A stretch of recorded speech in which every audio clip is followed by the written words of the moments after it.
आज मेरो नानुलाई स्टोरी सुनाउँछु है। कौवाको नि कौवाले के भन्छ क्रो। अनि म भन्दैछु एउटा जंगलमा मतलब कौवा घुम्न गएको थियो। घुम्न जाँदा जाँदा जाँदा त्यसलाई के लाग्यो बाबु? के लाग्यो थियो त्यसलाई? के लाग्यो भनेर भन्छ? के लागेको थियो रे?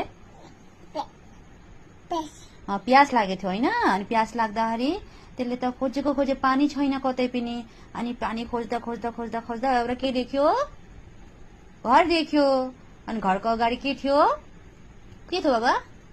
कल्छी थियो। अनि कल्छीमा इति पानी थियो। अनि त्यसको पछि कौवाले हेर्यो तल। हेर्दाखेरि त अनि कौवाको त अनि मुखै डुब्दैन त्यहाँ। अनि त्यसको पछि के भयो थाहा छ?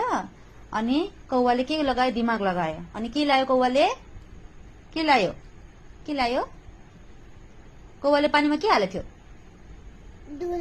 ढुङ्गा हालो। ढुङ्गा हालो हालो हालो हालो हालो एउटा दुईटा तीनटा गरेर हालो हालो हालो। अनि पानी के आयो? माथि आयो। अनि पानी माथि आउँदा कौवाले पानी खायो। अनि कसरी खायो पानी? कसरी खायो? खायो खायो। अनि कौवाको फ्रेन्डलाई पनि बोलायो। स्पेरोलाई बोलायो हैन, पिजनलाई बोलायो, सबैलाई बोलाएर कौवाको साथीहरूलाई पानी खिलायो। अनि त्यही लागि हामीले के गर्नुपर्छ? के गर्नुपर्छ? ट्राई गर्नुपर्छ।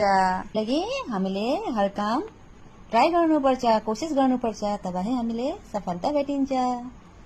अनि भन्दै सबैलाई गुड नाइट भन्दियो। भन्दै गुड नाइट भन्दै छिटो। हामी निन्ना गर्ने अब। गुड नाइट भन्दियो। Good night.